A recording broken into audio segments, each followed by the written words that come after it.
Chlamydia Infections.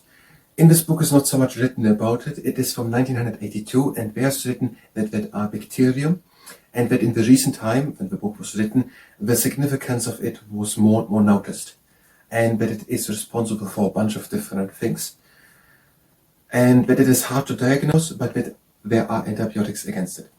Now, things caused through it could be trachoma, that is blindness at the eye. Another thing they said is when infant pneonomia, that is inflammation of the lungs. And when urethritis, the urethra is the part from which the urine comes out from the bladder, that is infected. And when there can be sSalpingitis, that is infection of the female fallopian tubes, around there would they be. And they can cause sterility if both are affected. And then also epididymitis, that is a tube next to the testicles. And then it can also cause urethritis disease, that is arthritis, conjunctivitis, and urethritis together. Urethritis, the inflammation of the urethra from the bladder with urine out. Arthritis, or I don't know how to pronounce it. Arthritis, like artery, that is inflammation of the arteries, the blood vessels. Arthritis is inflammation of the joints, that is urethritis disease. Arthritis, inflammation of the joints.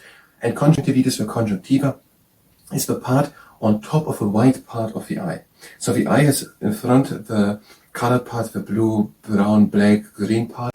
That is where the corner is, where the top part is, and there it is not. And all the rest of the eye has almost completely the conjunctiva on top of it. And also the inner part of the eyelid, the part which comes down. And on top of all the white part, the sclera, there's a conjunctiva on it.